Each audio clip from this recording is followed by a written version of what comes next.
Okay, good evening, everybody.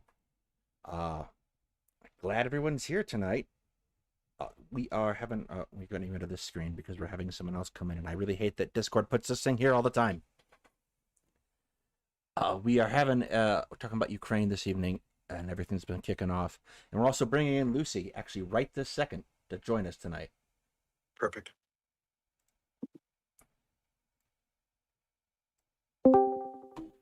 All right, hey Lucy, how's it going?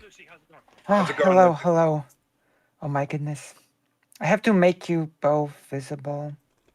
Yeah. Both have cameras, right? Yes, everyone's cameraed up here on Discord in the room if you want to use that. Now, how do I make you both visible? So I've popped up. Yes.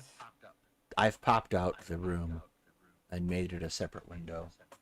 Okay, there we go. Yeah, you might be able to do that. Yep. I'm gonna do that as well. Pop it out. Unfortunately, I'm not able to make myself visible to you because my camera is OBS. weirdly. Well, it really doesn't allow me to switch sources between more than one thing, which is ridiculous because my old camera, which was technically speaking worse, could do that no problem. Yeah. Also, OBS doesn't let you run Discord and the camera on OBS at the same time. It's weird. Okay, Thanks, Cal. Looks like add Hetman, say Windows something. Make source. sure your audio's good. Testing. Gonna be original. Make sure your voice is good. Jesus. I have a big article on the counteroffensive on the screen to make it like very topical for the stream. Yeah. So I'm having a hard time hearing Lucy. yeah, I'll turn her up. Uh, You might have to turn her up too. I'll right click on her, and there should be a volume indicator there. Here we go. Yeah. There we go. Okay. You cannot hear me? I'm sorry. Maybe I should just make it myself closer to the... I can hear it now. All right. Okay. I'm So having Lucy, this Polish Hetman, article on. Hetman, Lee, Hello. Lucy. Mm-hmm. Welcome, Hetman Koronny. All right. So last month we left off kind of floating. Oh, before we begin, am I to take that you're in charge of us in this conversation? Am I? Are we arguing this No, conversation? Hetman. No, if Hetman is in charge of us, this conversation, that's the highest rank. It's the highest rank in the Kozak structure, but It's also like the highest military unit in the Polish-Lithuanian Commonwealth, Hetman. it was, That's yeah. why, yeah, that's why I said Hetman Koronny. Mm-hmm. I wish I actually knew more of that period of history of the Polish-Lithuanian Commonwealth, the 18th century, the 17th century. There's a really good book on it, like in English. There's a really good book on it. It's called the Oxford History of the Union. Mm-hmm. Because I keep having to dispel the myth that the Polish-Lithuanian Commonwealth was just Poland when it was a union of the Kingdom of Poland and the Great Duchy of Lithuania. And also in reality, it was a country of many, many nations.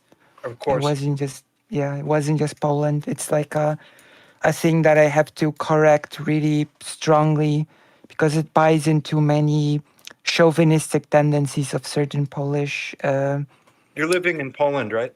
Yeah, I live in Poland. Very good. Where? Sorry? Where in Poland? Weather?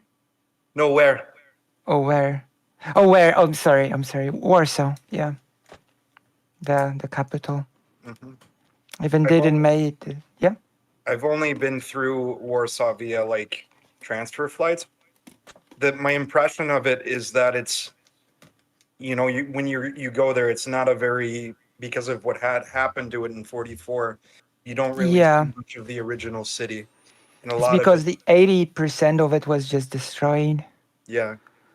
And it was destroyed during the particularly most of the destruction was done during the uprising, the Warsaw Uprising, where famously the Red Army just chilled on the other side of the river and Yeah. allowed 200,000 people to die, civilians. My grandfather, who was big on history, was a professor of law, always said that in his opinion the uprising was a huge mistake and should not have been allowed to happen, which is interesting because he said that the army higher-ups should have been the one to sort of kept the situation under control. But at the same time, he says that in 44, he was very eager to take part in it. So, you know. Oh. You know, it's one of those things though where the cost of it, you wonder, because the vast majority of the deaths in the uprising are civilians. So Yeah, you wonder if 200,000, yeah. yeah. And I don't know if you can tell me, there was one particular, I think Vola maybe, I don't know of the name of the neighborhood, Avara, where yeah. yeah, almost everybody was killed, like something like I think. upwards of 30,000 people or Yeah, I know that the total roundup is 200,000, so I would not be surprised. yeah. And there was after, not many people talk about it. There's the aftermath of the whole thing where people were like, women with children were thrown out on the street and many other horrific things like that. Am I There's that back? the aftermath was Hello? apparently really Yes, I'm back. horrible as well. And it was Especially with different. Yeah. the wake of any battle like that or occupation leaves with it hunger, disease, and Yeah. other secondary causes of death. Lucy, we're not coming through on your end of the stream. That's because I cannot be on your. I cannot make myself visible. That's because the camera is already sort they of can't registering. hear me and Hetman on your end. Oh, yeah, okay. It's good that you've told me about it. Now it should be fine. Are we doing two double streams like with Yeah, her Lucy's channel? streaming her stream, and we are streaming on ours. Now it should be fine. Well, speaking of which, I don't think anyone here is not subscribed to Lucy, but go subscribe to Lucy. Yeah, I'm gonna have to do that now. I'm sorry, I'm one of those people. Okay, it should be fine now. We've been discussing. I think everybody here knows the context of what's going on, but the best point is left for when everybody can hear that it's sometimes compared to the Warsaw Ghetto Uprising, and that was a totally different situation. Like the Warsaw Uprising was sort of bad from the get-go because it was done on bad information that have like the higher ups sort of assumed that the German army was far more in retreat than it actually was, and there was also a political aspect to it to seize the city quickly and to greet the approaching Red Army as the owners of the place, as not to, because there was this real fear of the Red Army just wanting to plundering excesses. Yeah, and to which later happened after the war, that Poland would just be taken over. Yeah, it was a pretty justified fear when you got down to it. Yeah, no, it was extremely justified, and as far as I know, the Red Army brought with them into Poland, even when they were liberating some camps, there were soldiers who committed sexual assaults on and some of the camp inmates. Chat, make sure everyone's audio still sounds good too. Now, but it was fundamentally different from the Ghetto Uprising because the Ghetto Uprising was done as an act of choosing the place of death, pretty much. It was not even as resistance, but more like choosing the place of death. If we're gonna be rounded up to camps, then we will stand and fight as we will just die fighting as we can control that. What's amazing is just how long, considering how under-equipped they were in the Ghetto Uprising, they were able to hold out. I mean, it wasn't by any means, it wasn't a spared flight, but they were Yeah. able to really. I mean, they fought pretty valiantly, and actually, the advance, as far as I know, by the was it a security division that put it down, or an SD unit? I Oh, forget which. It was an I SS can't. unit, actually. Yeah, I know the leader of it. I have like his reports after the incident, but yeah, as far as I know, too, actually, there were a lot of auxiliaries from neighboring countries that were sort of used as fodder in the Right. Warsaw Ghetto uprising, specifically Travniki men. So Yeah. there's some They've Ukrainian done. names on the list of They've done a dead. whole series on the uprising in May. There was a big anniversary. There was a big anniversary in the Pauline Museum. Do you know the Pauline Museum? We Yeah. helped, actually. Yes, actually, I helped, but Yeah, and we had I a whole wanted to go stream. to the Polian Museum for a very long time, actually. It's a really nice museum, and it has a restaurant, so you can try the Truland. Yeah, and what am I hearing? I was just gonna say, is that Sorry, what are we listening to? there's some background noise? I'm trying to see if it's coming from me.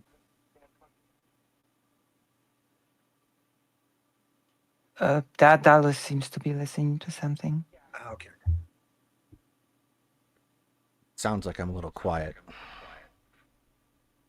No, On my you're end, you're I okay on my end. Yeah, I was on my just end. talking, I was listening on the stream. It sounds like I'm a little quiet. What about me? You sound fine. You seem. I'm gonna move my I mic can up a little bit, and then I'm gonna see what happens because I can make you louder on my end as well. I'm screwing up the sound here. Okay, so Lucy, have you been to the in Krakow the Jewish quarter there? yes, but my mom wants to go with me again to Krakow. What was your impression? So I went to it's very interesting because it's well preserved, but it's also very, like in English, I don't know if you'll understand, like campy. It's almost like very touristy to be touristy. Oh yeah, Yeah, yeah. It's and like the old town in Warsaw, probably. yeah, and like I went to a Jewish themed restaurant, and it just it was not really like what I would consider, like Jewish cuisine, like or what Polish Jewish cuisine was. It was Yeah. very interesting. There was actually an incident with a German patron there. That sounds interesting. It's very interesting. I'll get into it on some other stream. Okay. But yeah, it was quite a.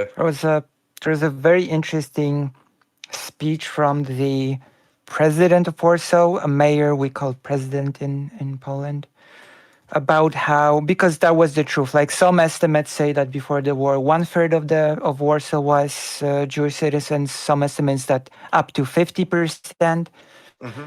and that it was very much a Jewish city as much as Polish, and that the cultures just intertwined to the point that many elements are still visible in language, and that when Polish people go abroad and cannot find a Polish restaurant, they go to a Jewish one because the palette is very similar.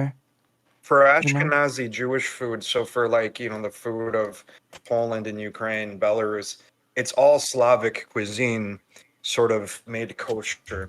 So Yeah. a lot of the things that you have in various Slavic cuisines, you have too in Jewish cuisine.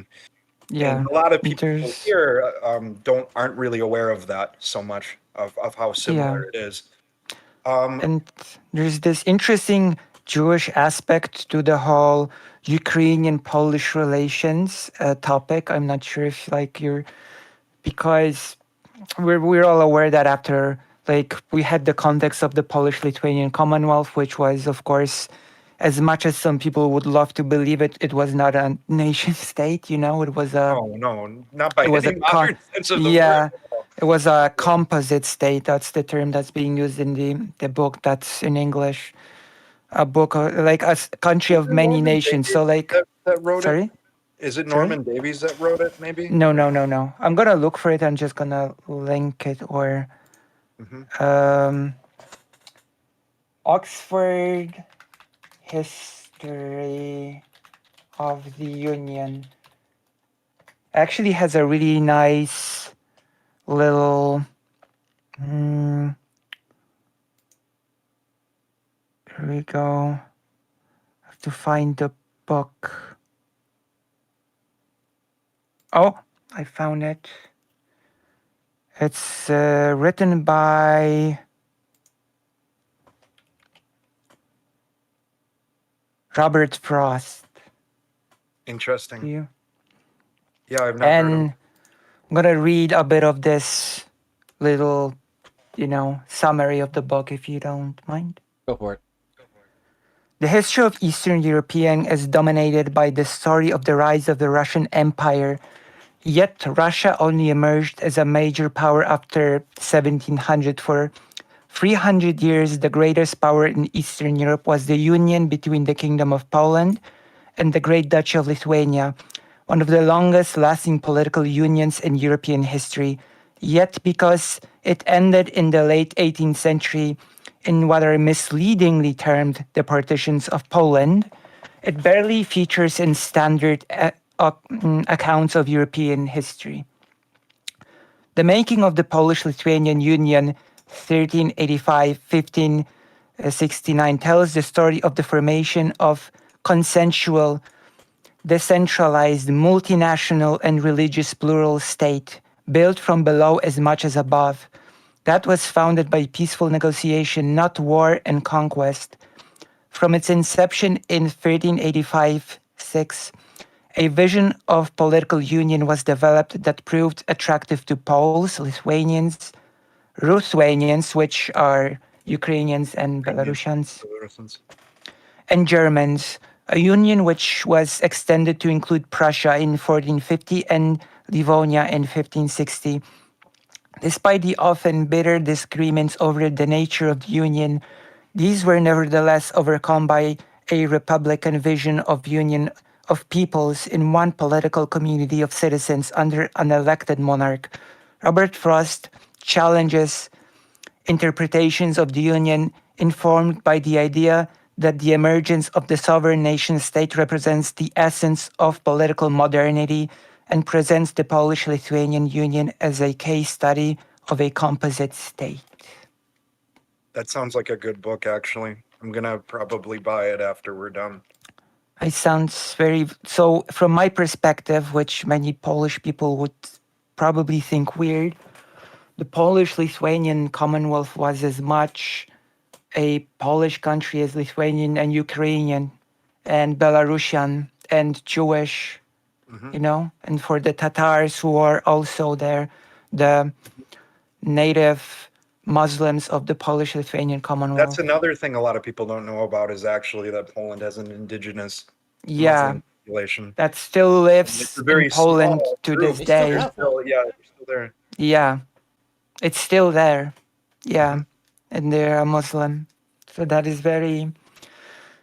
So it is nice to see like the formation of the Lublin Triangle among Lithuania, Poland, and Ukraine, and that certain events from the Polish-Lithuanian Commonwealth are treated more like a shared heritage than just Poland.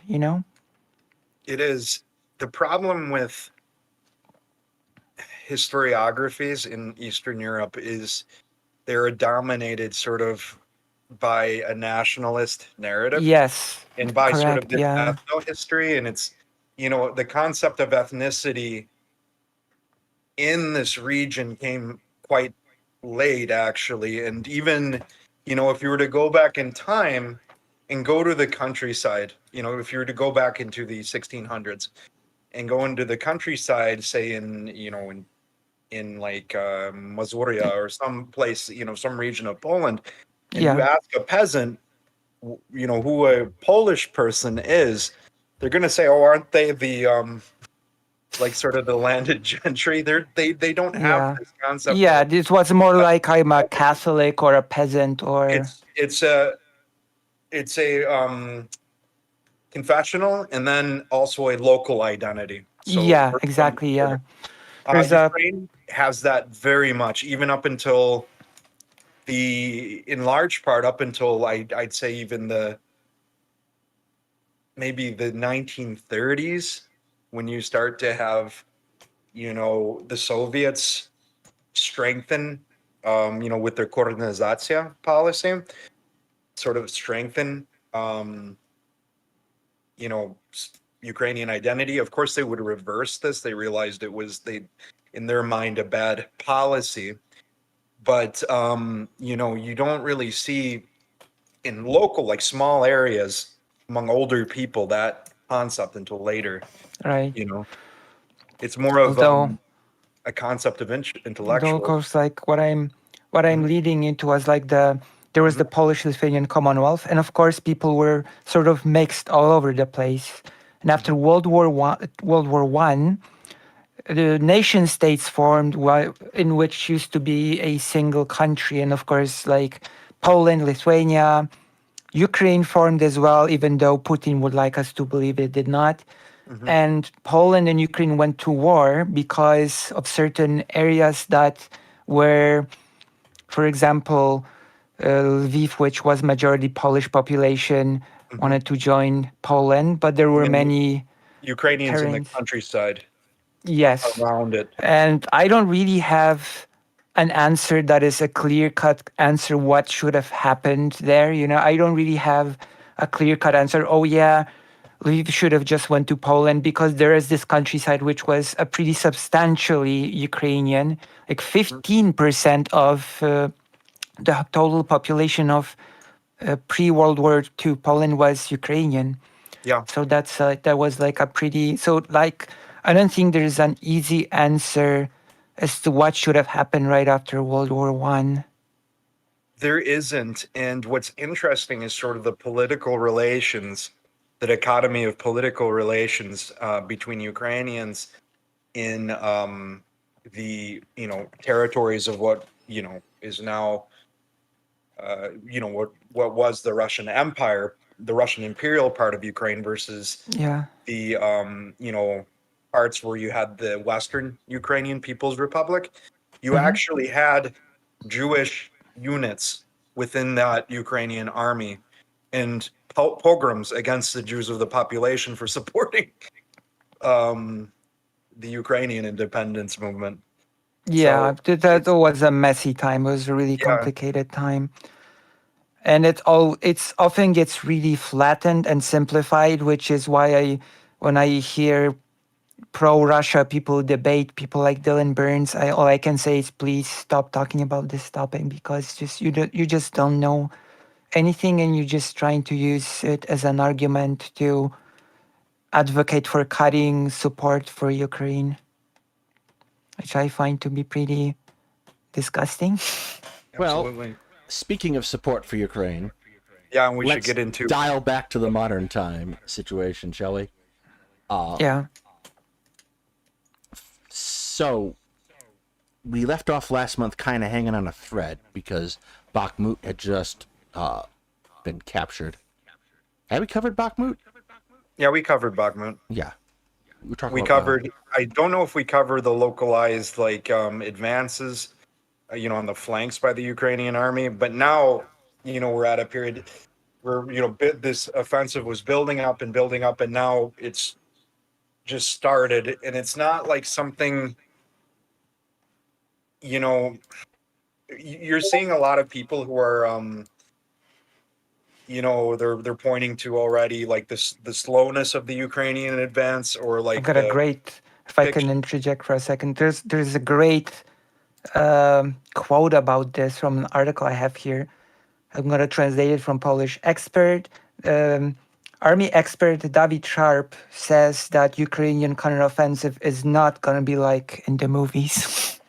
Mhm. Yeah, there's you kind of know? this concept that people had that Ukraine was just going to smash through the Russian lines. And No. Yeah. that hasn't happened. And I don't think anyone who knows really reasonably expected it to. So what we saw, like, there was obviously last week there was those pictures of damaged tanks, Bradleys, and BTRs that was circulating around. And I remember, yeah. Yeah, what we saw is like And people the tiger, I meant the tiger, the leopard 2 A6s, which were the big, sort Yeah, of and silent like pictures. I don't really care who you are. If you're going to smash headlong into a minefield and then a series of trenches, you're going to take losses. Yeah. The vehicles are ultimately recovered and are being reserviced, refurbished, and put back into use. And from the looks of it, the crews probably got away too. Yeah. But the expectation of easily doing this is kind of got to be pushed to the side. It's actually, when you look at it, it's a very gigantic task. I mean, it's a gargantuan task. I don't want to get into what, I think is going to happen, or, what. It's very early yet to figure out. Yeah, it's very early. It's way too early, but I think that to break through these specific lines will be difficult even for a military like the United States military, like our military, to accomplish. I'd expect, like, say you take in a United States assault brigade and have it do the same task, it'd probably take a quarter of its total strength and casualties. Yeah. Yeah. The other thing yeah.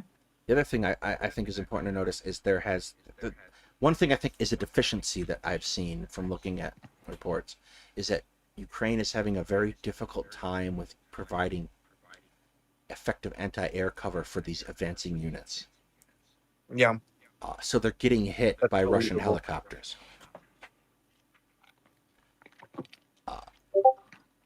Well, my stance on the equipment of Ukraine has forever been that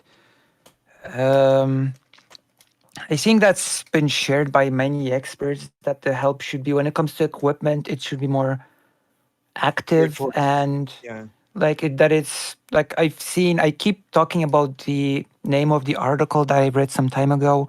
It's called Ukraine is receiving a drip but not the transfusion that it needs. That if it should be like, it shouldn't be Ukraine saying we're starting to run out of this or of this. It should be like, we're giving you enough to actually have an advantage over Russia, like 2-1 or something like that, to be able to just press and decisively defeat the enemy.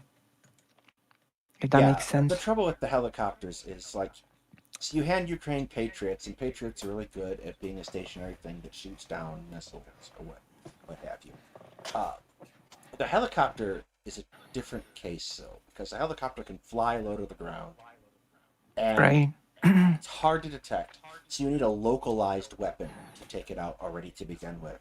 And because they're flying low to the ground, you don't have a whole lot of time as a infantryman to do something about the helicopter. So it's kind of a problem they have to deal with. I saw a few armored vehicles, some of the Starstreak missiles, like the I don't know, their APC platform. Yeah. That's a very good, weapon against helicopters and low-flying aircraft. It might be the best one in existence, but I don't know how many of them they have. And it sort of forces Ukraine, because Ukraine has unfortunately expended a lot of its Soviet-era stock and its Soviet-era, particularly its Soviet-era,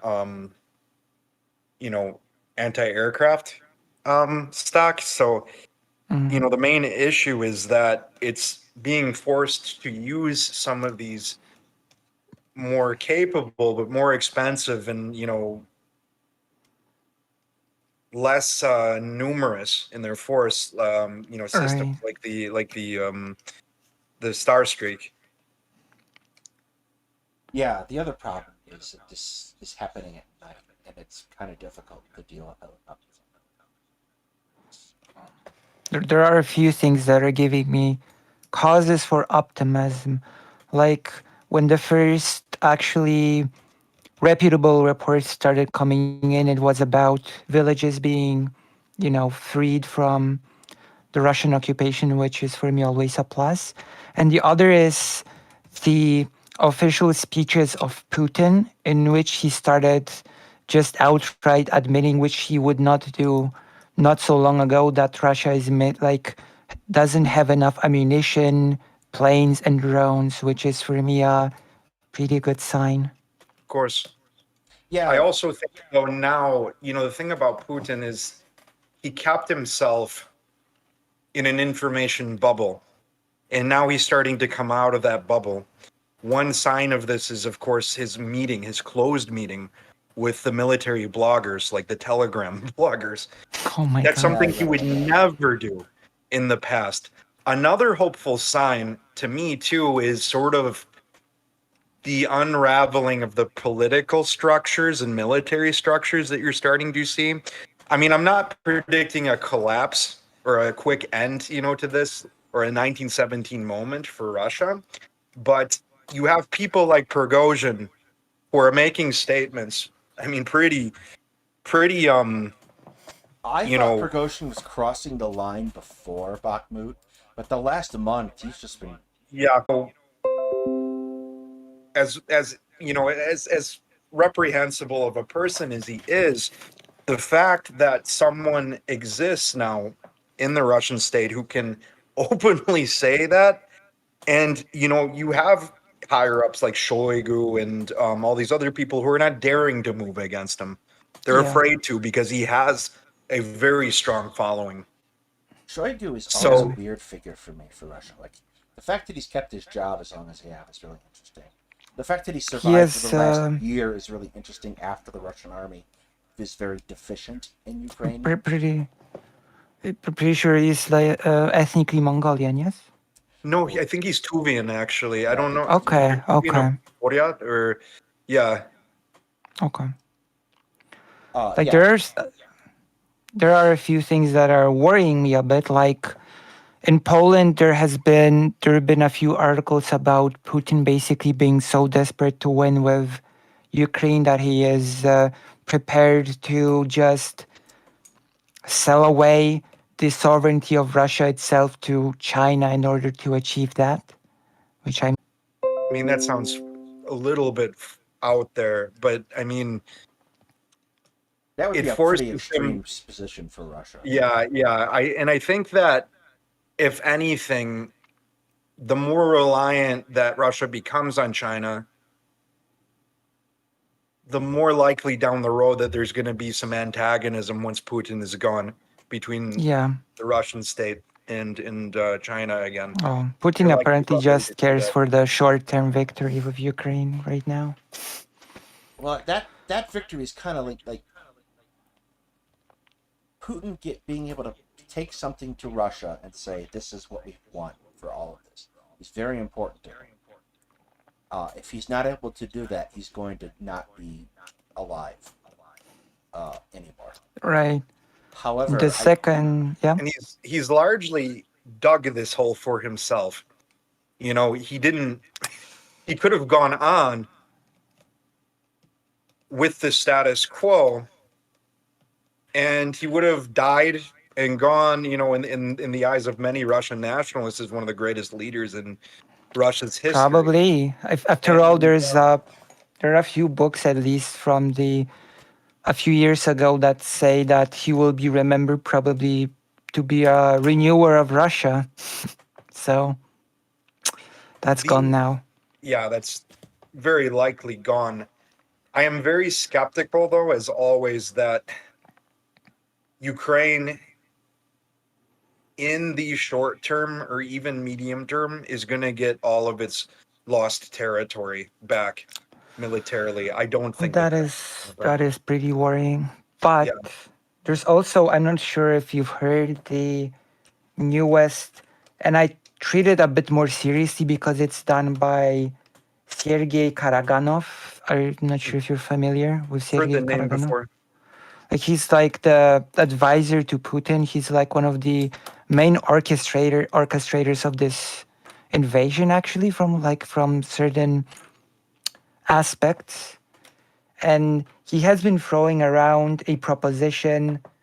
There have been quite a few articles on this too, that Russia, in order to win, should basically strike at Western countries like Poland. He was mainly alluding to Poland, that Russia should bomb Poznań, should nuke Poznań, and that only a madman in the White House would risk trading Boston for Poznań.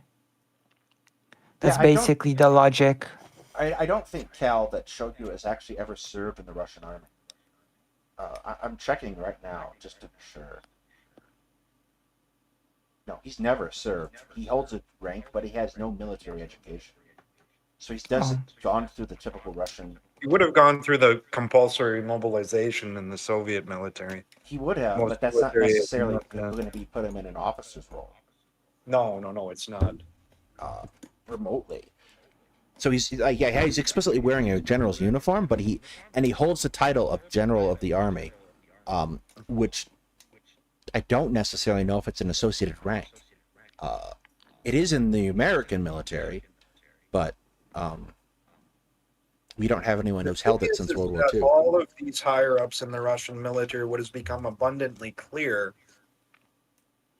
except with the exception of a few, maybe like Sorovikin, and a few that have somewhat of a military mind, most of them got to where they did by typical mafia means.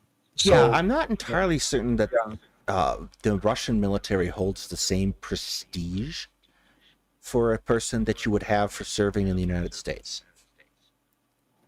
It doesn't seem like people give a great deal of deference to American veterans, and sometimes a lot farther than they really should. In Russia, there is a great deal of deference to World War II veterans. There is starting more in Ukraine, and like at least before the war, and even now still a little bit, because several of those who fought in Afghanistan are now fighting in the Ukrainian army, which they're really old, still very old to be fighting, but there's starting to be more deference towards Afghan victims. Chechen War, especially the first Chechen War, those veterans were treated very horribly. That's what happens when you lose. Yeah, and in general too, though, there's not a lot of, there are support structures for veterans in both Russia and Ukraine and Belarus, but they're not as well funded and extensive in terms of the services that they provide as ours are. And ours aren't that well funded either. So no, but like, it does not seem. It's weird because you would expect Russia to have a really good officer corps, because that's all they've got as far as standing military goes, but they don't. The problem with the Russian army is actually its officer corps. Part of the problem with the Ukrainian army too is the legacy of that, is that Soviet legacy as well. There is this tendency for everything to come from the top rather than making decisions at the ground level, taking the initiative like at the ground level. And Ukraine is sort of as some military analysts like Michael Kaufman and Rob Lee have pointed out, Ukraine is sort of in this middle zone, evolving phase. And it's not where, one problem I have, and I've said this on our streams before here, it's always way too optimistic. It's not very realistic as to the situation on the ground, both in terms of the military situation, the humanitarian situation, and also the political situation. But the thing is that Ukraine, it still is dealing with a lot of these issues from the Soviet era in its military, and that prevents it from from performing as well as it could, but also there are strengths, like I have said, there are some strengths that they have taken away from the Soviet military tradition, particularly when it comes to defense, and also deep attack. So, Right. yeah. So I suspect. Here's the thing. I've looked at some of the pictures of Russia's defensive positions, and I've noticed something. Uh, when you dig a trench to defend a position, you dig it perpendicular to the expected axis of attack. So you want the enemy to come at you. You then dig perpendicular to your trench, communication trenches that run back to other trenches, so that you can move casualties back and bring fresh troops forward. Russia hasn't been digging those communication trenches. No, they haven't actually. And like, so they can't move troops forward. But I think more importantly, it's much harder for troops to retreat. Because in order to retreat, they have to leave the trench. So it's like Russia's kind of planning around their low morale to a certain degree. And it's ghoulish, but it makes sense. I mean, that's a bit of a part of Russia's history in a way. It is, and Wagner uses those tactics too, especially with its expendable forces. It keeps the more skilled, their more skilled units behind, and uses basically cannon fodder to find out, probing cannon fodder. So it's not like Yeah. big, large human waves. It's like small squads that they send out, and they use that to find weaknesses within the The Ukrainian armor. defense line. Yeah, Huh. Wagner, it seems, has withdrawn and is now feuding with the entire Ministry of Defense openly, which is a good sign. No, that's very welcome. Uh, Very Yeah. welcome. Any bad thing happening to within Russia is a good thing for everyone. the trouble is, so we spent the entire winter with Russia attacking into Bakhmut and a couple other Right. places, and all these things went very poorly for Russia. So a force on the attack you expect is going to take more casualties by virtue of being on the attack. Now Ukraine is on the attack in multiple places. They're going to start to pick up a higher casualty count. This doesn't necessarily mean that the counteroffensives aren't working, but it also is a painful sign. Of course, and also too, one has to keep in mind that this is another thing about how the way in which the conflict is covered here in the West, and I don't think maybe it's not the same way in Poland. I don't know, Lucy, but In Poland is pretty aggressively pro-Ukraine to the point where you can hear stuff in the media like Ukraine is fighting the army of rapists and murderers. I'm not sure how course, often you will hear that in the U.S. media. This no. phrasing. But there's a sense, of, I think it has to do more with the fact that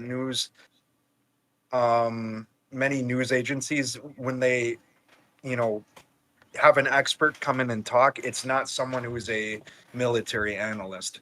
Or even if it's like, say, like there's who's the Ben Hodges, I think, one of the retired. Yes. He's he's another example of what I'm talking about. He's saying it's very possible, God willing, actually, I'd really love this, but it's very possible that Ukraine will have this, complete victory by the end of summer. We'll take back Crimea.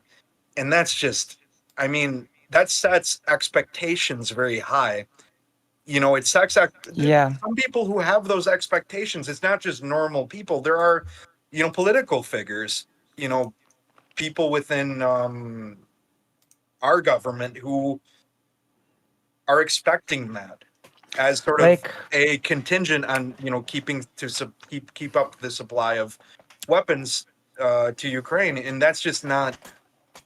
You know, When it you comes can't set to expectations too high. You have to be realistic of what when it comes they to can the accomplish. Polish, like how it's being, from what I've seen when I read the coverage, it's been coverage like that the war will definitely not end like for over a year more, or that like there were experts who were saying that actually there is a big danger or a big drawback that sometimes is not taken into consideration, that the longer the war goes, the more, because Russia keeps throwing cheap stuff, let's just say, at Ukraine, and Ukraine uses expensive Of course. equipment. So the more the war goes on, the more expensive it becomes for Ukraine. And the question of sustainability becomes a concern the longer the war continues. Well, You know? I Go also ahead. think Russia, to keep things in perspective, Russia doesn't have their expensive equipment. They don't have any more than, they have less than a dozen Su-57s, and they have maybe 8 T-14 tanks. Like, all they have is their cheap stuff. Yeah, They but don't that really have, They have ironically a lot becomes of a it. Yeah. problem. they don't have something to fall back on as they start to run into shortages either. Right, but The thing like is, though, is that the sanctions haven't bit as much as the West had hoped. It hasn't halted their production of military, No, the only real and way it's to, actually they're starting to get on sort of a war economic footing with their industrial capacity, with their production of although they're still not quite yet, and those are words of Putin, of that they're course, not yeah. quite yet there. But it is something that they're starting to do. Ukraine is Yeah, not going to be able Um, to change that though, unless we give them weapons that can take out Russian factories.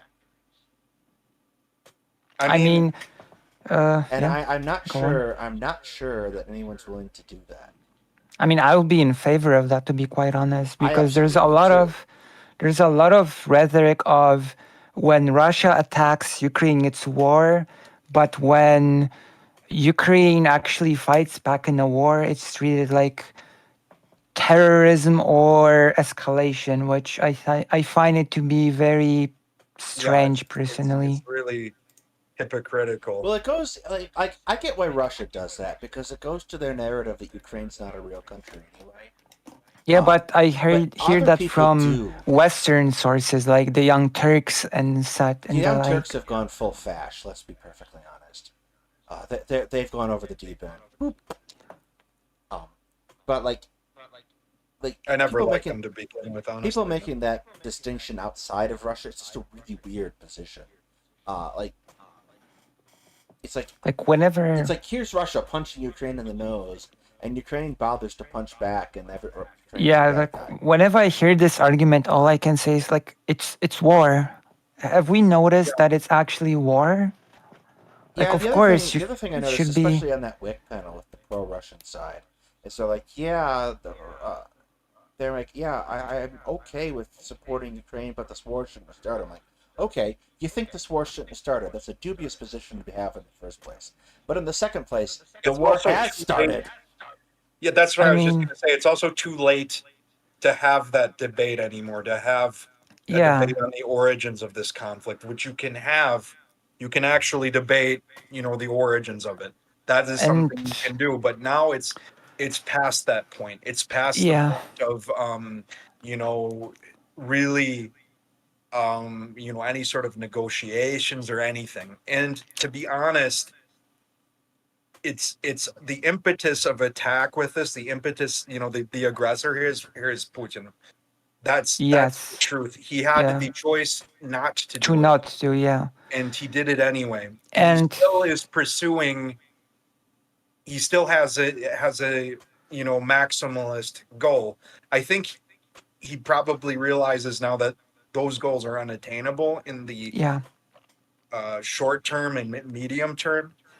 My fear is that as Ukraine, if they expend too much of their forces, if this offensive is too costly, it's gonna take away strength from other areas in the border that I really worry about.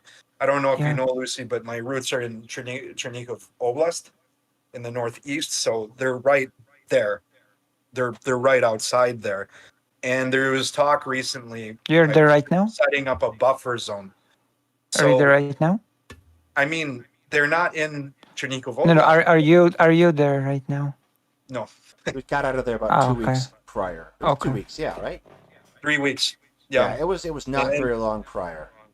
yeah, Okay. and I actually was very reluctant to go. I didn't think that this would happen. Well, we were Most talking. He and I were because talking a lot prior to the 24th. yeah, And like my theory was Russia can't win this war in the time they have allotted before Ukraine turns to mud. And Russia and with knows Mm. they can't do with the this. forces that they had, And with with the the forces soccer. they've After allotted. So I'm like, Russia's not stupid. They're not going to do it. Oops. Yeah, there are a lot of like disgusting narratives that I hear from certain English-speaking Russia shills, I shall call them. Like one is, if only we wouldn't give about the US, if only we wouldn't give support, the war would have ended a year ago. Which, of course, I read as, oh, so you basically wanted Ukraine to lose a year ago, Well, or even if that's the case, I we don't should, know. I don't we think that's should, true. we, or the second, we should cut support and pressure Ukraine to negotiate, which means, oh, so you basically want Ukraine to surrender and give the Russia thing land. is they're absolutely wrong too with that assumption because a lot of people when they saw all of those planefuls of anti-tank missiles coming in and all of this sort of Western, when we first started sending weapons as this Yeah, was building up, those weapon systems were not what halted the advance. It wasn't NLAWs yeah, and and javelins that were destroying Russian columns in northern Kievsko Oblast or in Chernigivsko Oblast. It was actually artillery doing a lot of that.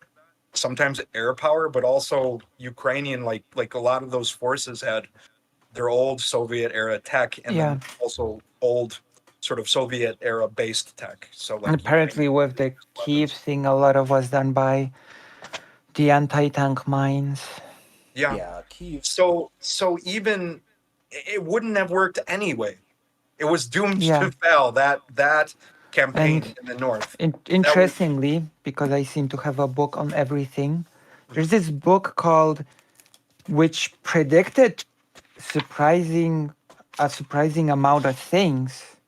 It's from 2015, and it's written by Yuri Felshtinsky and Mikhail Stanchev. It's called Third World War: The Battle for Ukraine. It basically says that sooner or later Russia will just attack Ukraine, that the whole West will basically support Ukraine, and then there's a chance that Russia will not be able to sustain and will just fall apart. So we'll see if the latter part will. I think Russia's coming to a point where they're going to have to try to mobilize slash not really, but mobilize again, or yeah. set another mobilization. They're they're Yeah. they're looking very thin.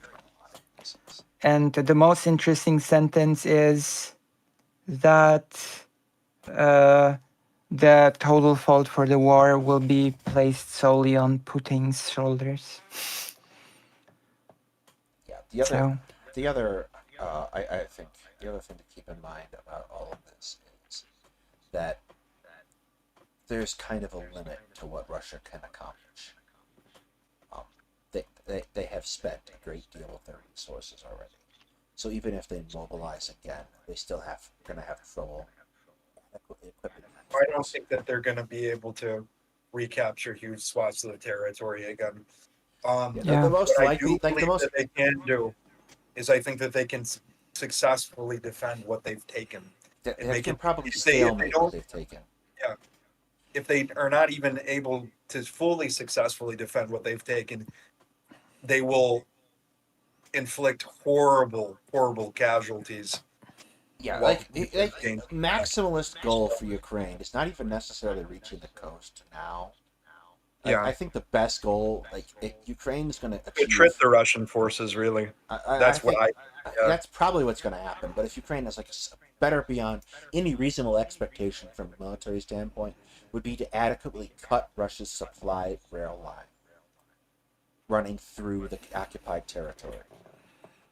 Because if they can do that, then they basically halved they halved Russia's logistical capacity, yeah.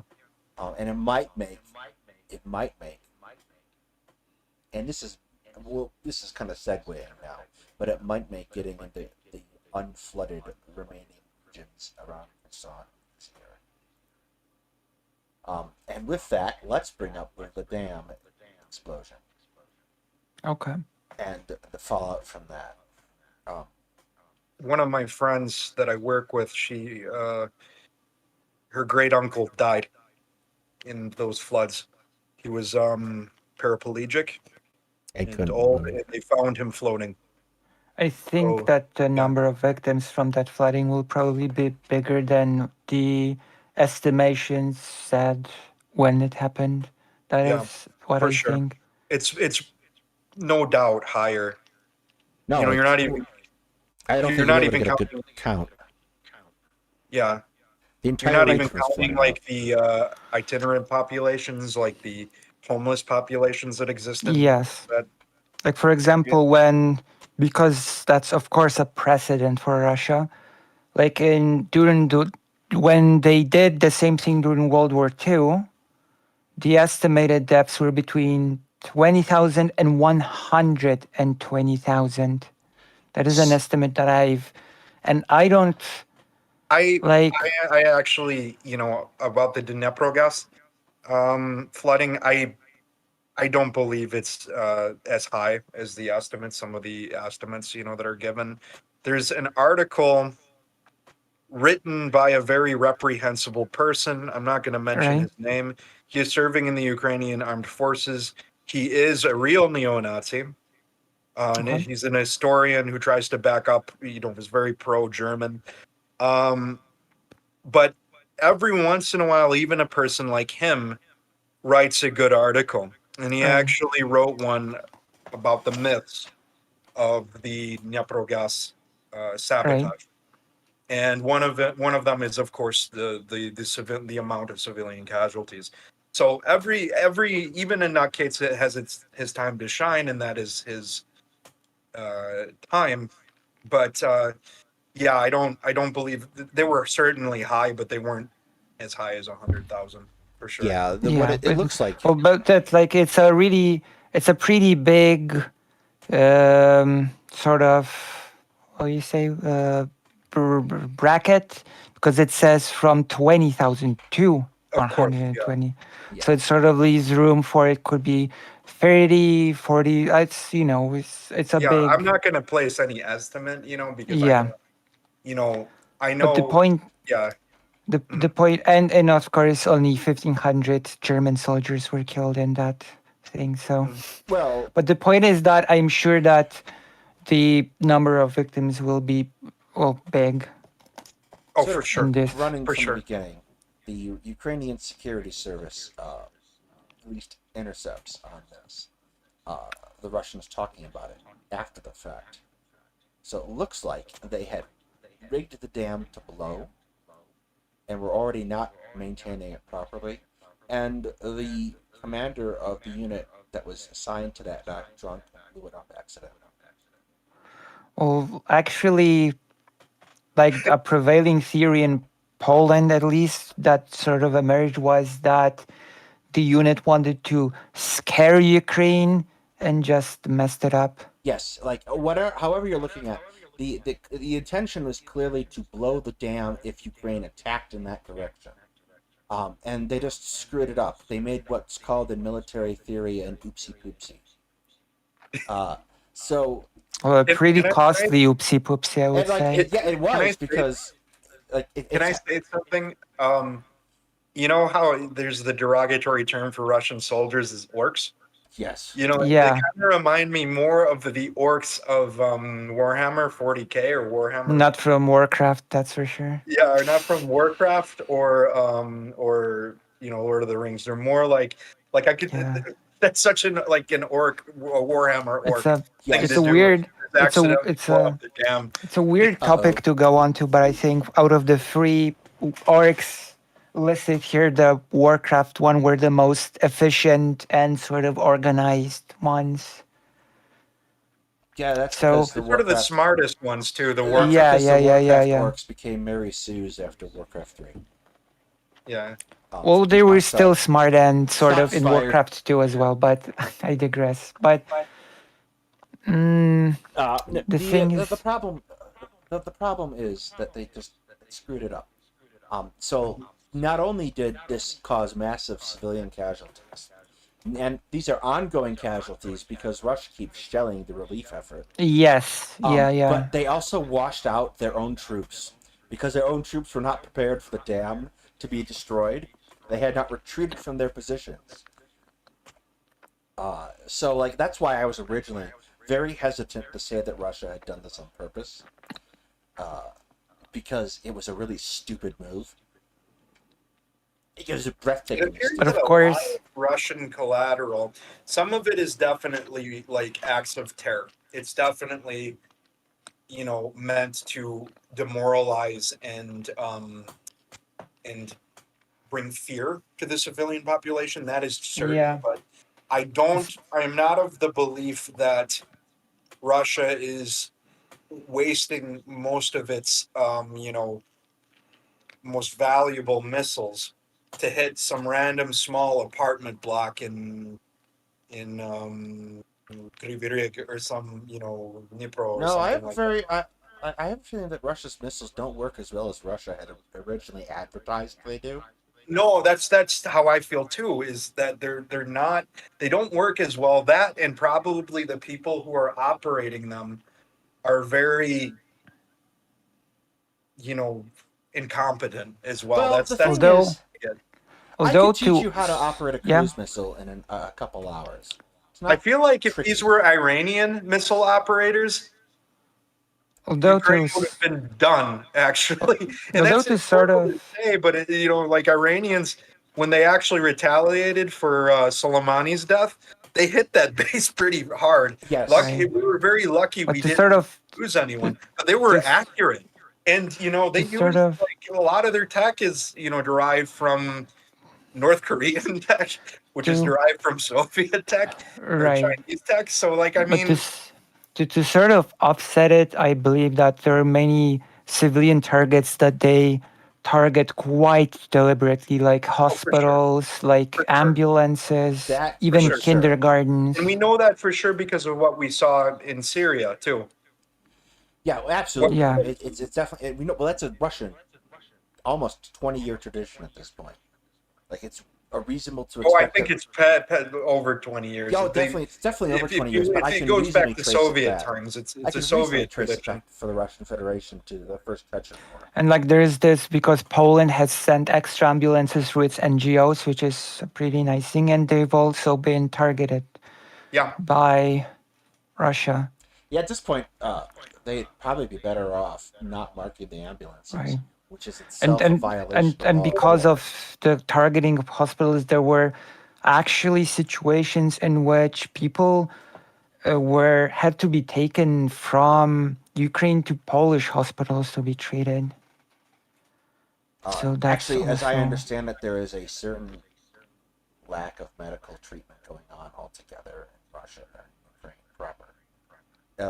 well, that's understandable, all things considered. That Yeah, but anyone who's Ukraine has getting been deprived of electricity, like the most extreme stories I've like that we reported were like surgeries done not even under generators but with candles as lighting. So yeah, the only thing I have noticed more than that they have been moving people out to uh, Poland and Germany for hospital treatment is if they're sufficiently high on urine. Is but what the report has been. So Well, it depends because there are also many private people involved in these sort of things. There are NGOs that are from Poland that just sort of go to Ukraine to take people from the front lines and take them to hospitals, and those also sort of like uh, do things, you know. Yeah. So it's like there's also those less governmental official channels. Like there's this famous translator from Poland that just became the person that drives used cars to the battlefield and refurnishes them and renews them to be used by Ukrainian soldiers.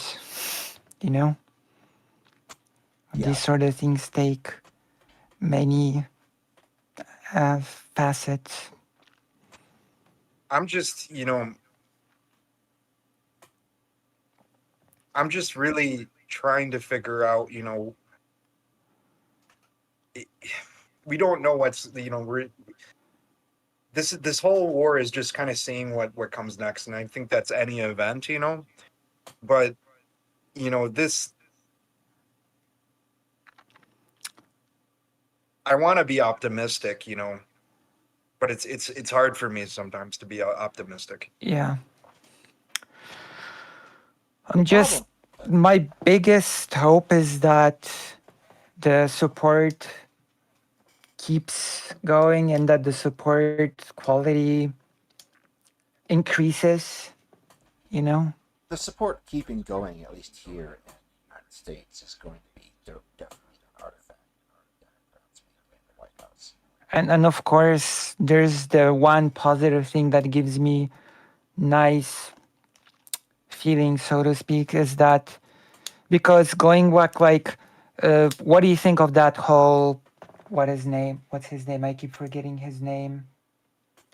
What do you think of this whole Sergei Karaganov business that I've mentioned You before? mean with the nuclear strikes? There's a lot of Nuking politicians. nuking Poznań.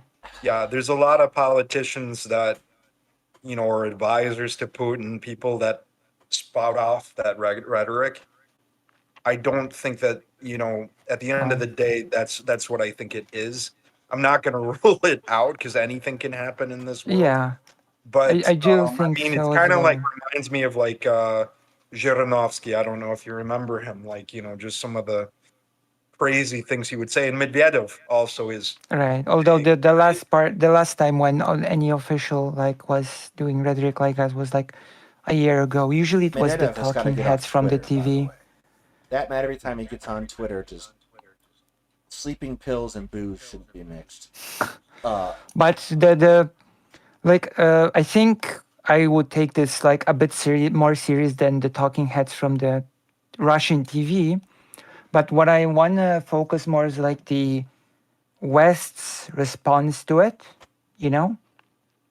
It's like the NATO response that this war is not a sprint, it's a marathon, and we're committed to it long term, is the statement that sort of makes me more optimistic. Here's the thing: if Russia launches a nuclear missile, we detect the launch. We don't know until the missile is launched where it's going to land. But we can turn around and immediately fire our missiles. So Russia has to launch all its missiles or none of its missiles. So they don't really have the option to just nuke a city. They have to do the full thing, which causes us to do the full Oh, thing. And we are now all dead.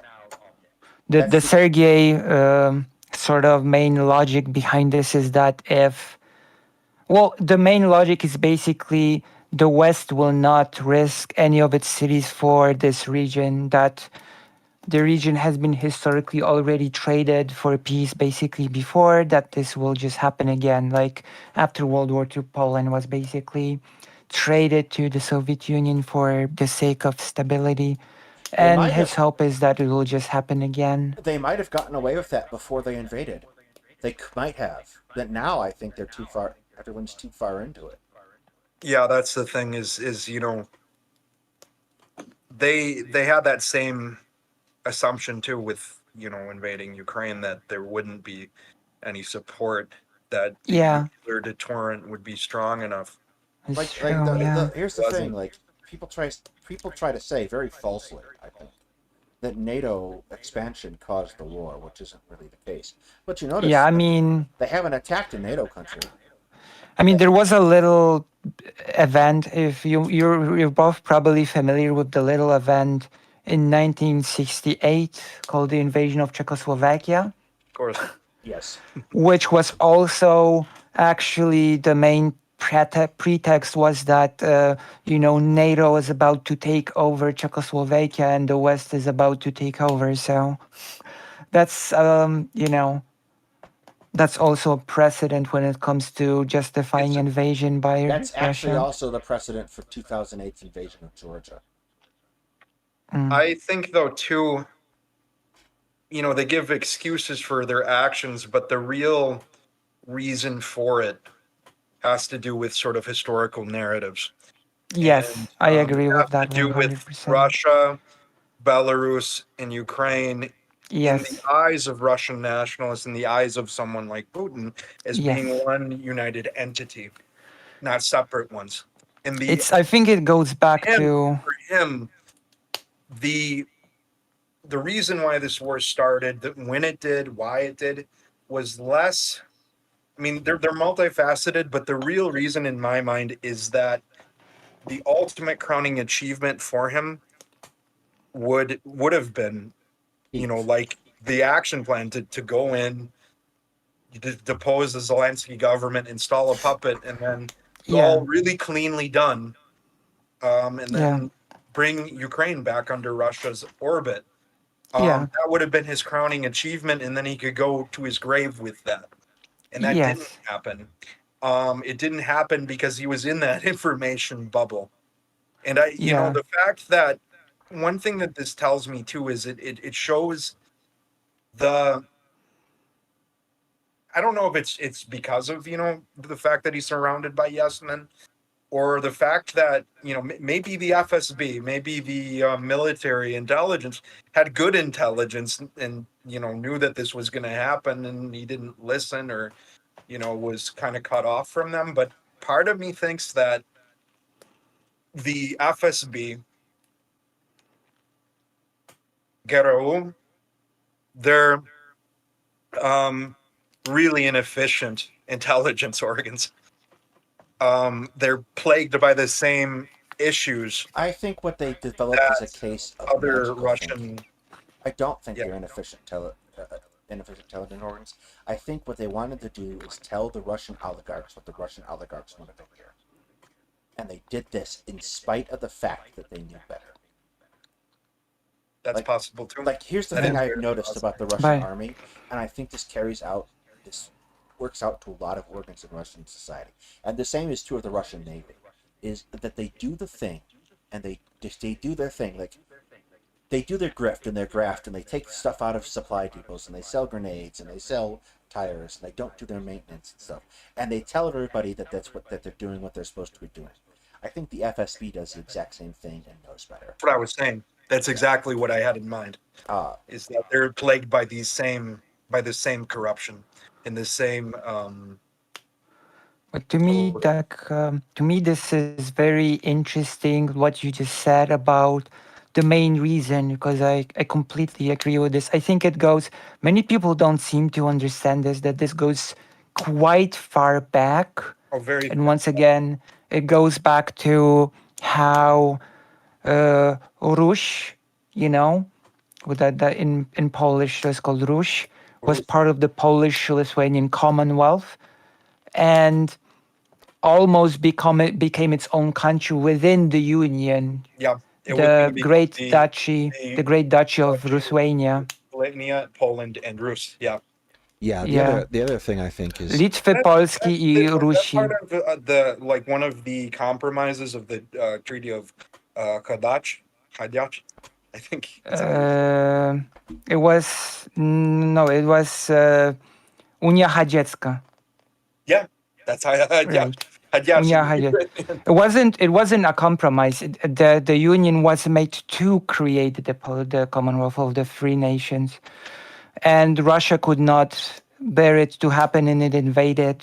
And New movie, maybe, or Yeah. But the thing is that because the Commonwealth had a pretty specific system, which it had laws enshrined to allow individual communities to, and it was in the self-interest of the nobility, but it turned out working out for many people, that there was the law of respecting the other. That was the actual name of the law, and it forbade from trampling on other groups' language, culture, etc., which meant that Rus could freely practice the language, customs, etc., while what later became Russia was for the longest time under the influence of Mongolia, of the Mongolian Empire, which meant that the language also became under the influence of the Mongolian Empire, which meant that, technically speaking, what became Ukrainian, so the Rus language, Ruski language, was more closer to, yeah? Can I interject? So that's a lot of that is coming from like I would say a rather even racist, like I'm not accusing you of that. Yeah. That's very much the Polish nationalist or Polish sort of Slavicist narrative, and also the Ukrainian one. The Russian language did not have a significant influence from the Mongol Tatar languages. Finnic, certainly it had some influence. Baltic languages, but it's by and large a very, very Slavic language. And when you look at no, that's you misunderstand. That's not what I'm trying to say. What I'm trying to say is that it might have not been enough, a big influence, but it was enough influence for Russia, what became Russia, to be upset with the existence of the Rus language itself. Does that make sense? I get what you mean. Yeah, that I can understand. Yeah. Like that the existence of Rus and the Rus language was sort of seen as the undermining of the main point of the creation of Russia, which was supposed to be the inheritor of the Kiev Rus, right? Mm-hmm. And I think I think this continues to sort of basically today. It does. That's exactly what I was getting at, actually. You eloquently, much more eloquently described it than I did. No, that's to me, that's also the roots of the conflict. Yeah, because and so many people miss that, I think. Yeah, because during the panel with Anastasia from Ukraine, I'm not sure if you've seen that panel. The Wick I panel. want to watch it. The Wick, have you seen it's it? painful. You've seen it, Hetman? No, I haven't. Okay, yet. so there was this argument that Anastasia started like talking about this, like the Kiev Rus, how this went on, etc. And the person, which clearly didn't get it, said, "So you're saying that there's this essential part of Russian, sort of inbuilt part of Russian that keeps this going." No matter what this system is in Russia, whether it's Russian Empire, the USSR, or the current Russia, then there's this essential part of every Russian. And I think saying that either is dishonest or misses the point of the national narrative that sort of persisted through the changes of systems. Was that Scott who said that? It might have been the non-smoker person. Yeah, because Scott can go fuck a bag of glass. But also a lot of people seem to be missing a big point. There's a really good book that demonstrates this. It's called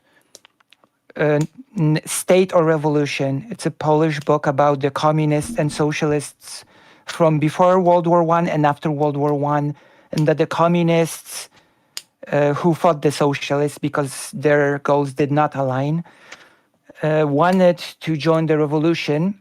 And the sentence in the book, which is really telling and illustrating, says, the communists of Poland were so enamored with the idea of revolution, they could not see that the USSR was basically a continuation of Russian imperial policy.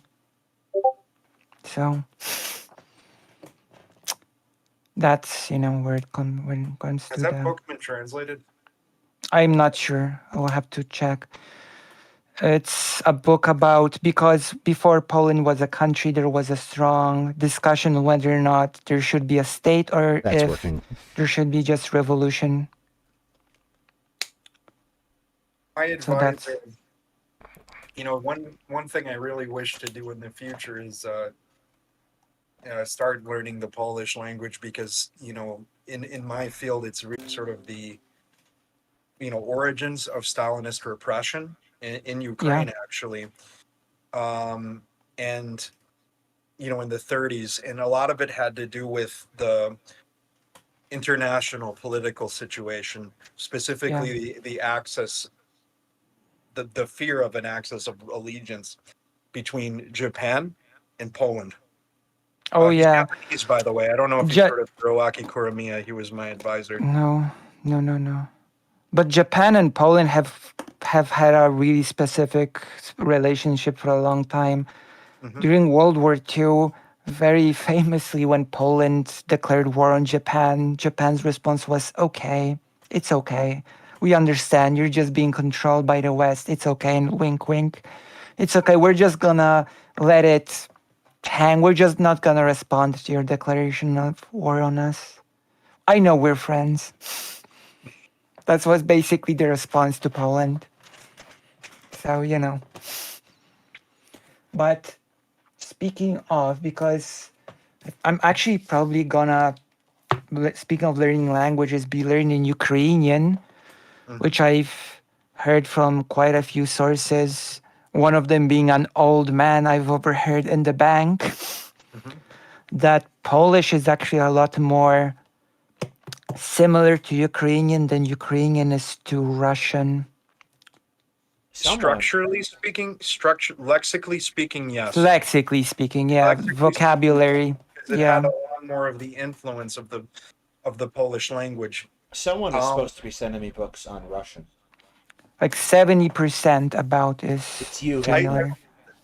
It's you. Um, You were supposed to be sending me books on Russian. I know that grammar not as much, but I know that vocabulary-wise it's really similar. it's something like maybe some estimates place it at around like 70 to 80%. Yeah. Similar. Well, The issue about Polish and the struggle that I have in understanding it is really mostly just the consonant clusters and vowel shifts. When I right. am able to like focus on that, like to not pay too much, like to focus on You want to where give they us are, an I'm able to example? understand it. Do you want like an example? So the word for hour, I think, is the same in Polish, right? So in Ukrainian, it's godzina. Godzina. Yeah, basically very similar. You have the word for agreement. You were just saying haidachsky. So it's uhody in Ukrainian, and I think it's ugody. Ugoda. Yeah. Ugoda, yeah. So just like consonant differences in pronunciation, but Yeah. a lot of similarities in Slavic languages in general. Almost, more so than there are in Romance languages, I would say. Yeah. Russian and Ukrainian, though. See, the thing is languages, the way that they work is they're a continuum, and the Yeah. further you get to Poland in Ukraine, the more the language starts to take on Polish characteristics, and the Yeah. further east you go in Ukraine, the more the language takes on Russian characteristics. There's also, I'm sure you know about the widely spoken mix of Russian and Yes. Ukrainian Sorchik. Yes. So Sorchik is, a lot of people sort of a lot of like there's a very good study. It's called Broken Tongues by a woman, a linguist, Lada Bilyanyuk.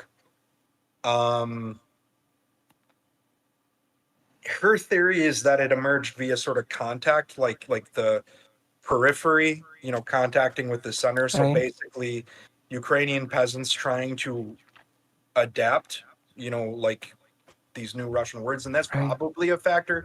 But also when you look at some of the, Ukrainian poets from left bank Ukraine, specifically like, in Poltava, Sumy, Kharkivshina, Slobodanshina, Chernihiv region, you see features, within the language itself, which have similar, they're similar to Russian, or they Right. share similar lexicon. So Mm, to me, there's a lot of people who state, okay, Ukrainian and Russian are, Russian's only 65% similar lexically to Ukrainian, but that's not 100. That's not entirely true. Ukrainian is an incredibly difficult language, and the reason why it's difficult is not because it's a Slavic language. I mean, that's one reason, but to me, what makes Ukrainian very difficult is because it is such, it was only standardized very recently. There are many, it's lexically very diverse, and there's many ways to say the exact same phrase. So, I mean, it's a really, I think it's a lexically richer language, I think, in some ways than Russian is. right. Yeah. And I've know that in certain, although Anastasia said that the more Ukrainian version is to say tak, not da. Da. But Where I travel, everybody says da. yeah, Or they but say both. Anastasia says that that's more Russian than Ukrainian. Yeah, it's certainly more Russian than Ukrainian, likely. But But I it's know hard that to say. tak is the Polish word. It is also, yeah, the Polish word, I believe. Is it Yeah, in Czech or Slovak? I know. I'm I not think. sure. I'm not Yeah. sure. Speaking of books, I've got. Do you have me on screen, or do you have my stream on screen, or do you not have me open on? I have only the. Have us on stream?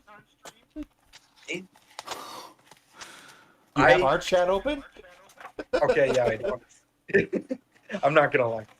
Did 'Cause anyone I've have a got- question? No, I've tackled all the questions. I've got here a book. Everyone should start asking Seven. explicit questions so that he feels. Do you silly see? for not Can being you on. can you see me? Hold on one moment. I'm trying to. Hang on, I'll send you her stream. Daedalus, you're gonna have to send me a link because I was doing this all from Discord. My computer had a bit of a malfunction before I got it on here.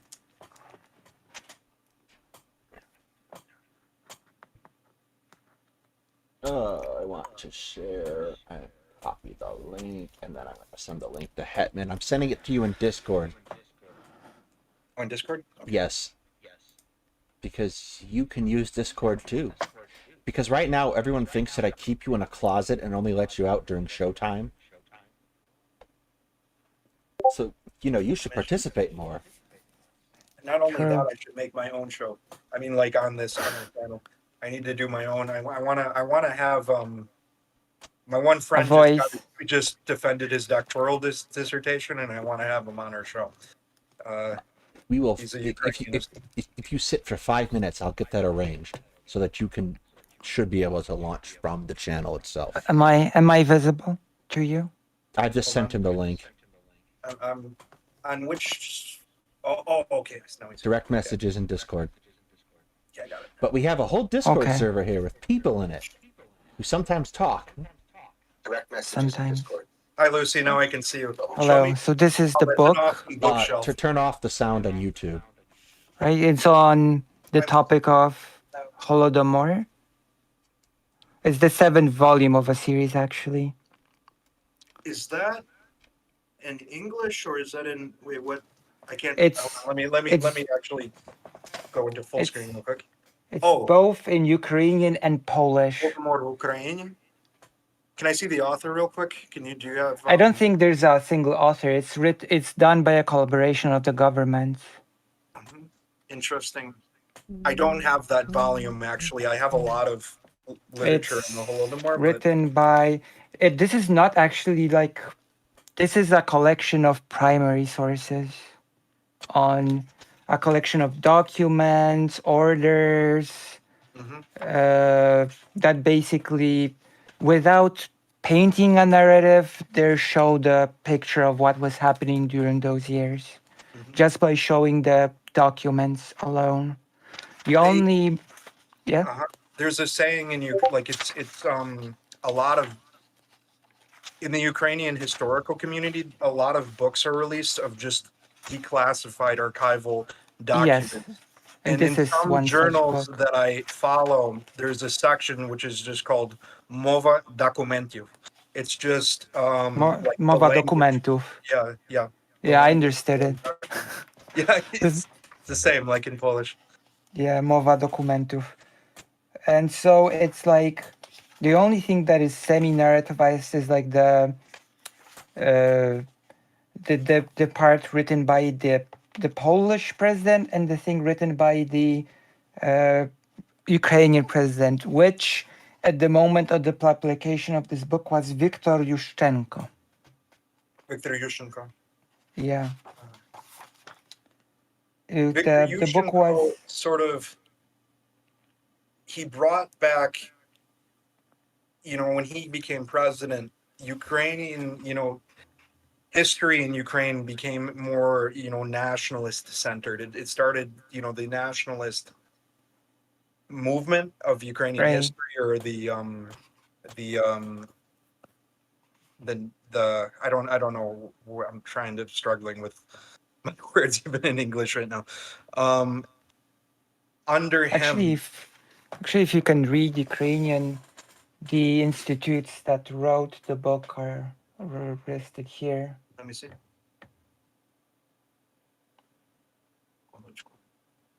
It's very blurry. Take it closer. Yeah, I'm having a hard time seeing it. Галузовий архів.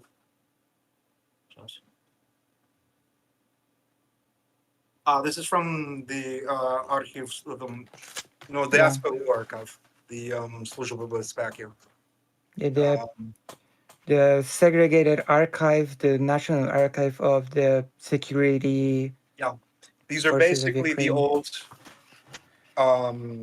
KGB, MVD, NKVD in Russian. They're the old archives of this. I actually, when I was doing my master's, I did research for my thesis in one of the SPU archives, which unfortunately was lost to this war. Well, hopefully some of the things from that archive are saved and through books like this.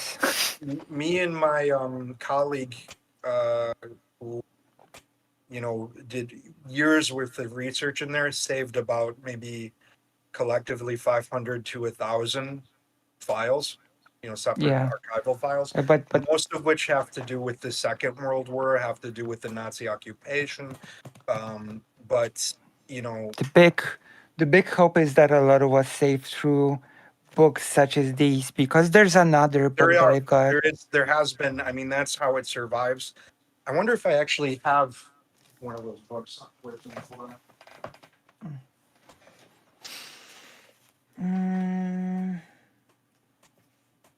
Don't worry, folks.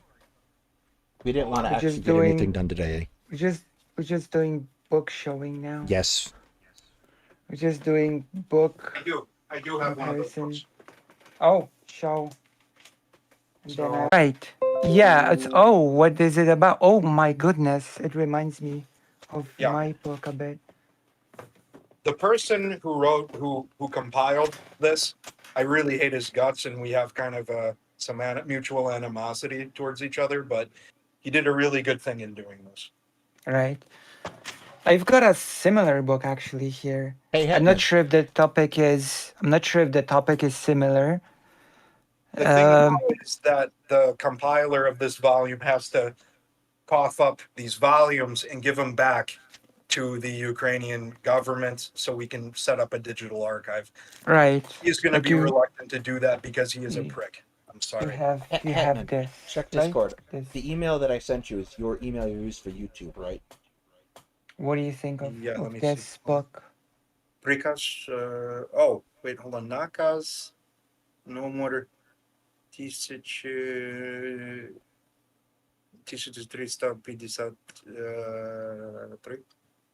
Сейчас. Uh-huh. Is this the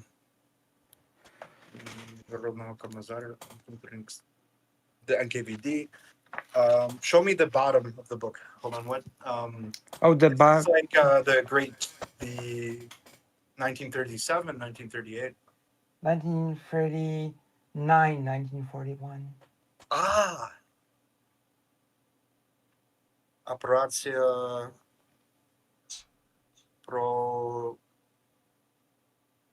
proscript. Sorry, No, I'm actually pretty amused. It's a little funny. this is the terror that they brought to eastern Poland, western Ukraine when they came. Yeah. So the repressions and then The purges, etc. This yeah. is also a collection of sources. What's very interesting is a large portion of the deportees in that wave of terror, actually, I think larger in terms of overall numbers and percentage of the population. And overall numbers were actually Jews and Poles. And believe it or not, many Jews, they were deported to the gulags prior, to Operation Barbarossa, and it actually, a lot of them died, but the ones who were deported there, it actually saved their lives because I'm not. it was much more certain that they were going to die in the had they stayed camps. there. Yeah. So, But very, and of course there's a reason why Lviv is no longer a majority Polish city. yeah. And the same with, which surprised me a lot when I was learning about it, that Lviv I could understand, but the fact that Vilnius was a majority Polish city actually surprised me a bit. You didn't know that? Polish and Jewish, actually. Yeah. Had a very large Jewish population. It was often called the Jerusalem of the East, of like Eastern Europe. Yeah.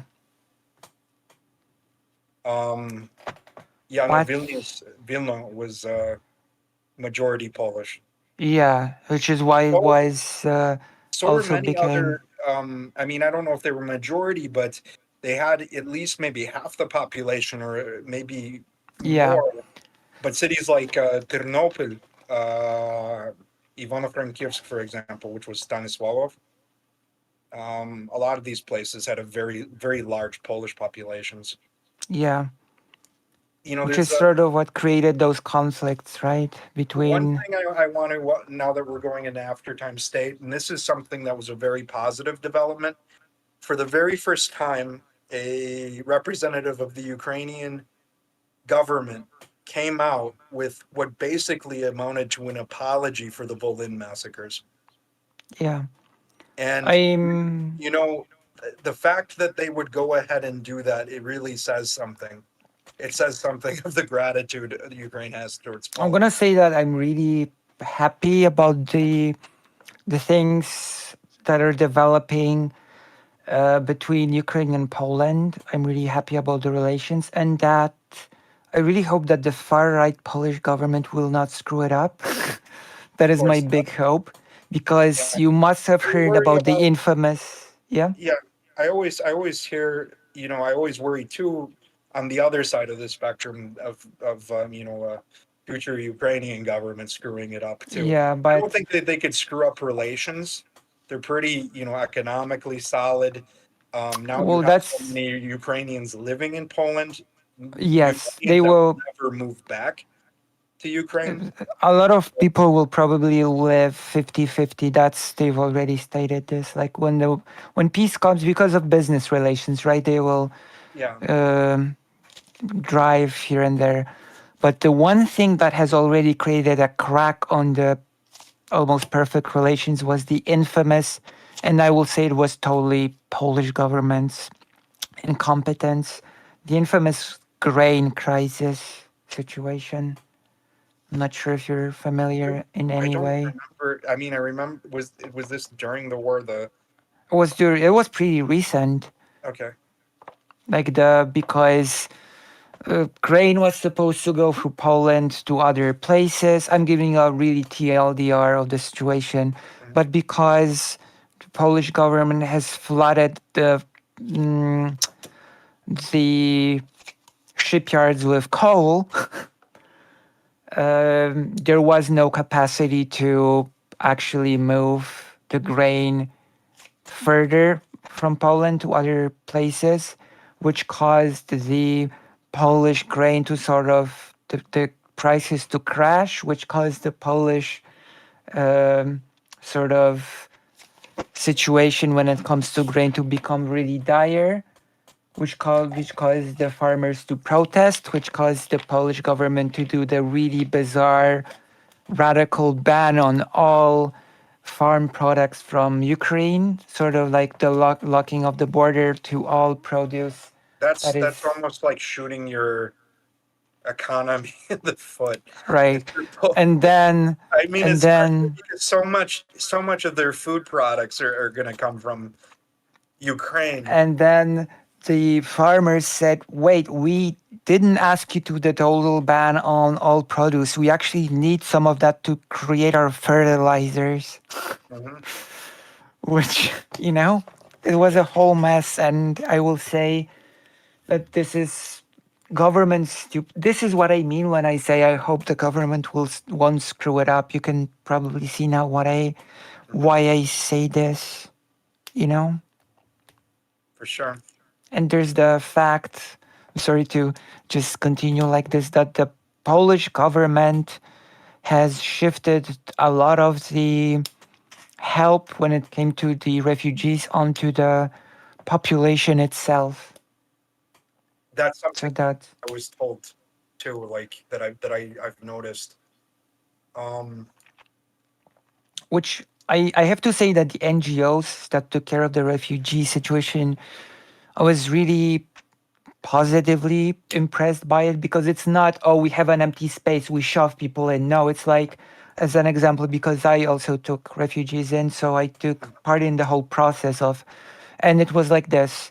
There's an older gentleman, he cannot walk on the stairs, uh, traumatized through the whole situation, so shouldn't uh, live with too many people.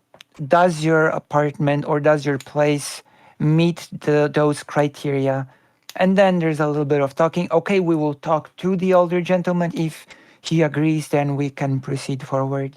It's not we're just gonna shove people in wherever, even if it doesn't really suit their needs, you know, which I found to be pretty good, in my is there opinion. any more? I have to get going soon, but I want to add one last question for you because you're in Warsaw. Is there a much larger, noticeably larger Ukrainian presence in the city than there was Yeah, prior to the yes. war? And I think personally, because I'm not a super big fan of nation states to begin with, to be honest. I'm not a big nationalist. Actually, the reason why I like the Polish Lithuanian Commonwealth because it was a model of a country that had many different peoples living in it.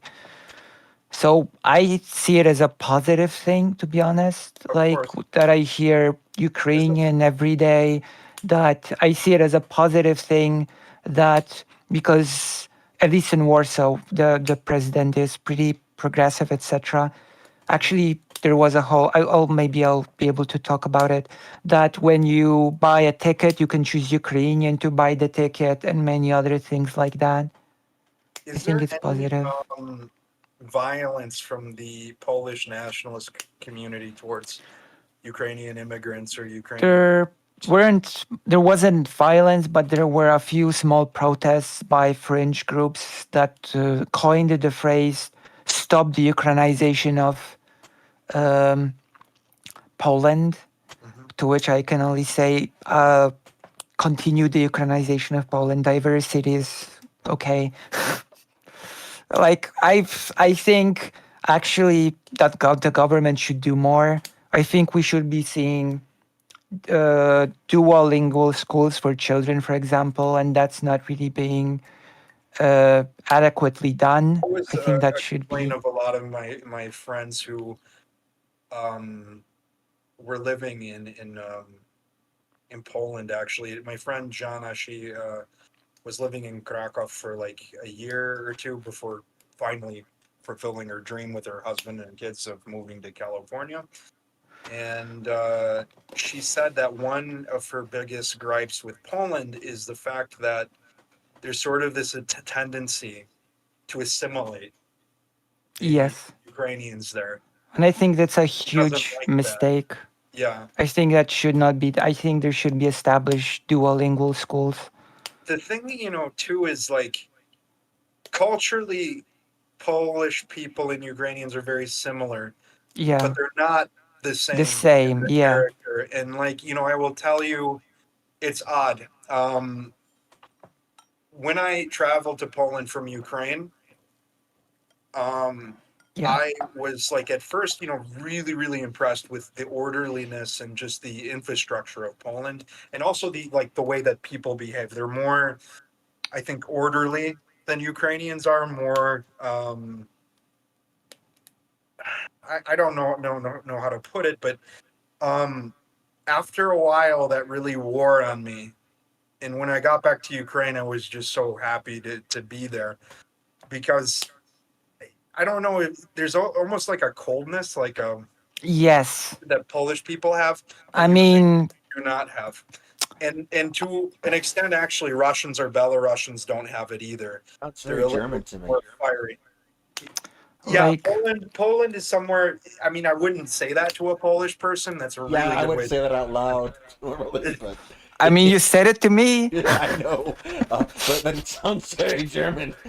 I know, but like, yeah, Poland is definitely a place where you don't want to, mention, like to a person, Do it not sounds. mention the war. Yeah, but the thing is Yeah. that it's actually not quite German either.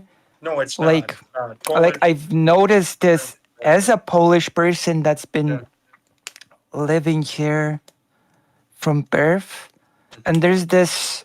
You say coldness. I say this weird misery written on everybody's face. This sort of nobody smiles ever. Yeah. Everybody's just so stone. That's that I mean, stone face. that's something you see in Ukraine and Russia too. Did you see the thing I sent you, Lucy? I put it up on stream No. not long ago. I sent it to your DMs in Discord. Lucy, I have to ask you. So I dated a Polish girl recently, and the one thing that she told me is like the one reason why I'm glad to be living here instead of Poland is because, and the one thing I really dislike about Poles, she said about her own people, is that they're jealous. Like if someone has a better job, makes more money, or like a bigger house, a car, that's like very widespread in Polish. Yeah, there is a bit of it, and that's not good. Yeah. Like I'm a pretty specific case because my two best friends, like for over 20 years, are Vietnamese. Mhm.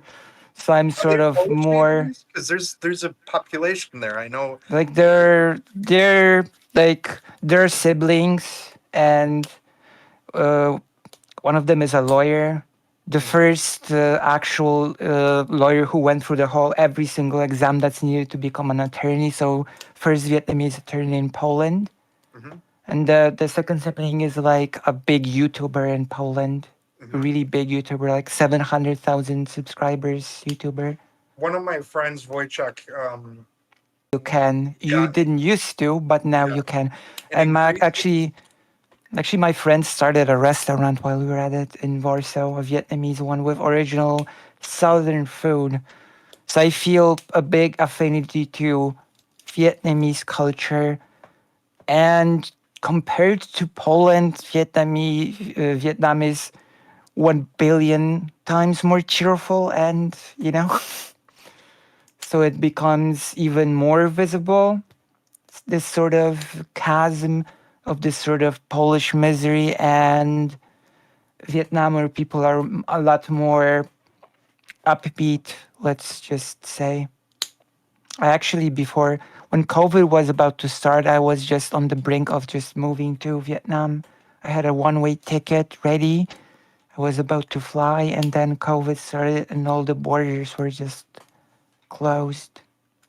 Is that something that you want to do in the future still? Yeah, I do want to go to Vietnam. It's a really nice place. It's a really beautiful place. No thanks to us. Well, Yeah, it's also a complicated story. I think France gets off the hook far too much when it comes to Vietnam War. Yeah, no, 100. I agree with you with that too, and I have quite a few Vietnamese friends too. A lot of the ones who came from the south of the country or urban areas are really like pro-American and really Yeah, I think people forget too much that it was France that started all of that yeah. with wanting to retrieve its colony. I think the US made a huge mistake because, from what I know on the subject, Ho Chi Minh went to the US for help against France at first, and was He did. just was just Actually said, don't be overly concerned about our movement as a communist movement. We're yes, first and yes, foremost a national liberation movement. yes. You know, But he was still sort of chased away, or like the just problem that Ho Chi Minh turned had, away. the problem that Ho Chi Minh had was actually the circle of people surrounding him. He was constantly outmaneuvered by people within the Vietnamese Right.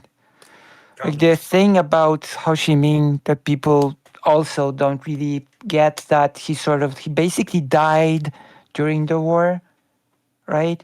And became like this figurehead, and we don't actually know what his policy or rule would have been if he was alive Yeah, after the war. Like, we don't really know if it would have even aligned with the what the party did. We don't know anything. So let's continue this conversation at another time. We have our Iraq war scheduled for next Wednesday, our first episode. Wednesday. Speaking of which, be there. or B square. Yes. Don't do this. Don't do this thing where you cancel last minute on me.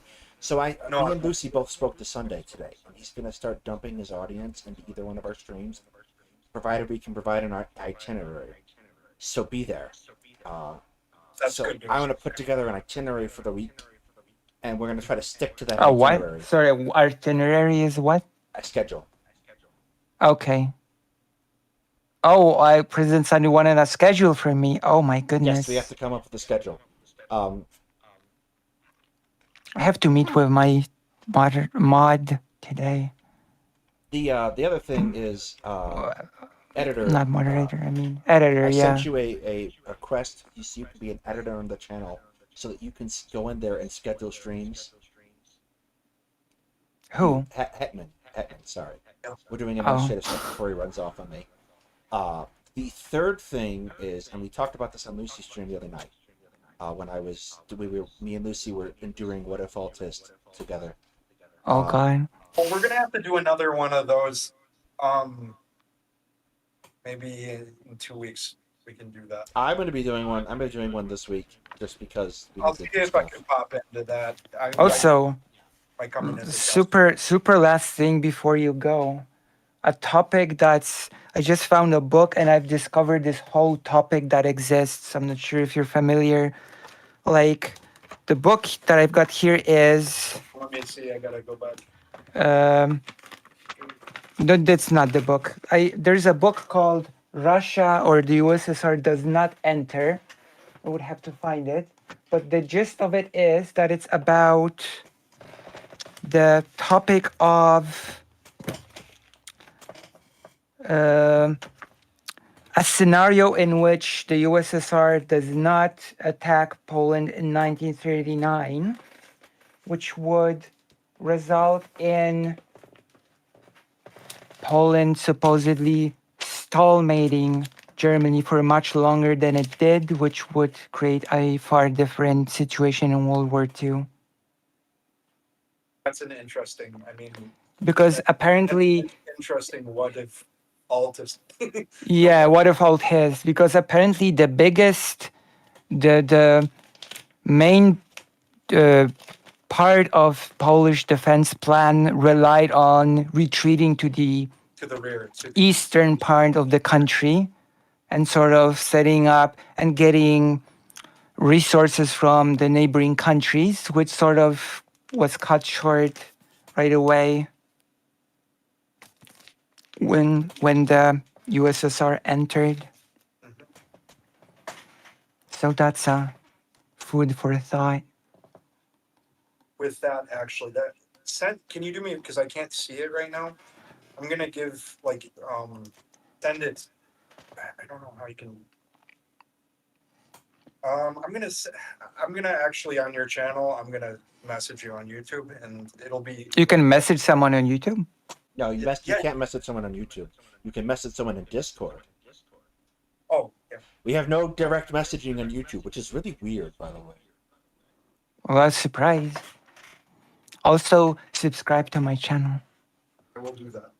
Yeah. I'm getting closer to that 1,000 bit by bit. Everybody subscribe to everybody. It's just nice. True. The It's next, true. the other thing is on the 28th. We've If talked. Oh wait, I lost a Or chat subscriber. The title of that book in Polish, because I will try to. I have some friends in Poland. I'm going to try to get at that because that would be interesting. On the 28th, we are working. Us here, Hetman has said he's going to be there. 28th, we're going to be doing a fundraiser / discussion stream for Pride Month. So everyone, be ready for that. Get your shekels if you have some shekels to give to a good cause. With that, I think that is everything we have directly planned for the moment. Anybody got anything else? That's it. So it was a pleasure talking with you, Lucy. Thank you. I hope to have to do it again very soon. And everyone have a great night. And we'll see you next week for the Iraq War. Thank The you. first 10 years of the Iraq War, because I don't not going to be able to put things together that quickly. That's true. All right. Have a good night, everybody. I am closing us out. See you. Bye Thank you bye. very much, Lucy. Thank you. Thank you for having me. Yep.